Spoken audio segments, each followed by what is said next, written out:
Alex Eala sends profound message to fans after she exits the Australian Open. Alexandra Eala's Australian Open campaign ended on Tuesday when she lost in the women's doubles event.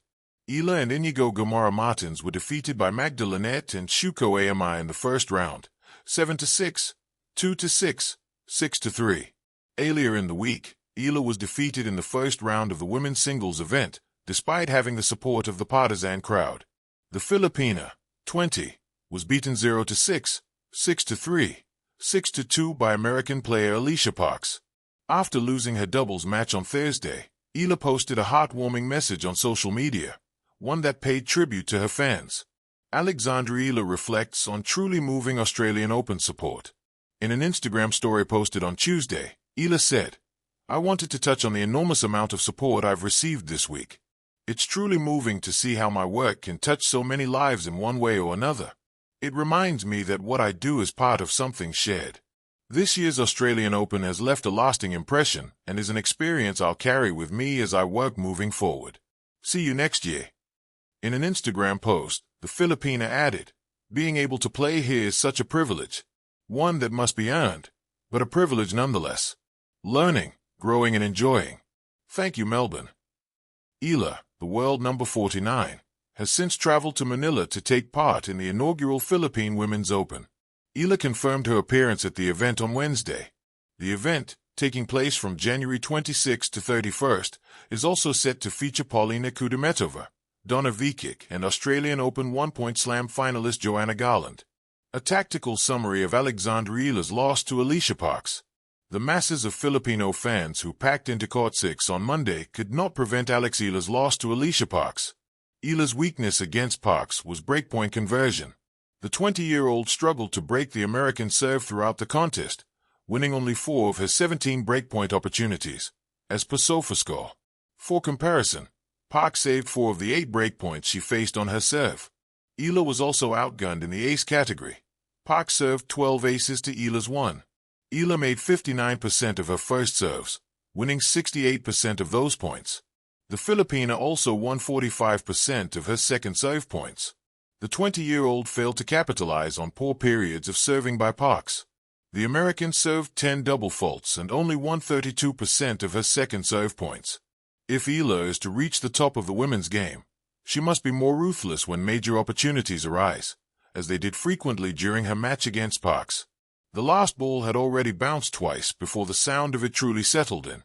Not in the stadium, not in the echoing claps that followed, but somewhere deeper, where effort lives long after scoreboards stop counting. Alex Eala stood still for a moment at the baseline of the Australian Open court, her racket resting against her leg, her eyes lifted not toward the crowd, but inward. The match was over. The tournament, for her, had ended. Yet something else was just beginning. Loss in tennis is a peculiar thing. It is public, numerical, undeniable. There is no hiding from it, no teammate to share the weight, no clock to run out. And yet, for players like Alex Eala, defeat has never been an ending. It is a conversation. Hours after her exit from the Australian Open, Alex sent a message to her fans. It was not wrapped in excuses or softened by promises. It was honest, reflective, and quietly powerful, much like her game. She spoke not of the shots she missed, but of the lessons she gained.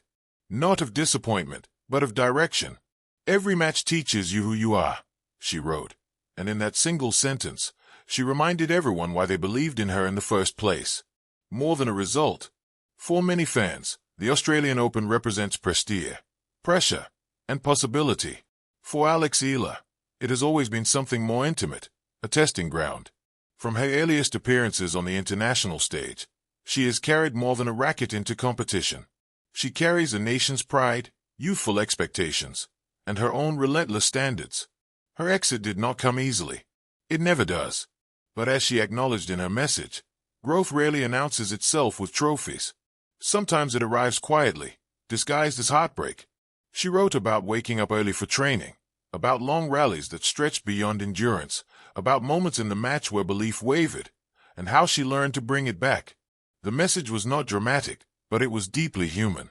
"This loss hurts," she admitted, "but it also shows me how much I still want this." That line resonated across social media, not because it was polished, but because it was true. a voice beyond her years. What struck fans most was the maturity of her words. At an age when many athletes struggle to separate identity from results, Alex did the opposite. She framed her Australian Open exit not as a judgment of her worth, but as a chapter in her education. She thanked her supporters, not for cheering the wins, but for standing with her during the quiet moments. She thanked her team for pushing her when comfort was tempting. And she thanked the game itself for being unforgiving, because only something that demands everything can give so much in return. In doing so, she reminded young athletes watching from afar that resilience is not loud. Sometimes it is calm. Sometimes it is choosing to show up again, carrying the flag, carrying herself. Alex Eala has long been seen as a symbol of hope for Philippine tennis. But in her message, she gently shifted the narrative. She did not reject that role, nor did she lean on it. Instead, she embraced responsibility without allowing it to become a burden. "I play for my country," she wrote, "but I also play for the girl who first fell in love with this sport." That sentence carried weight. It spoke to balance, the balance between expectation and joy, between ambition and patience.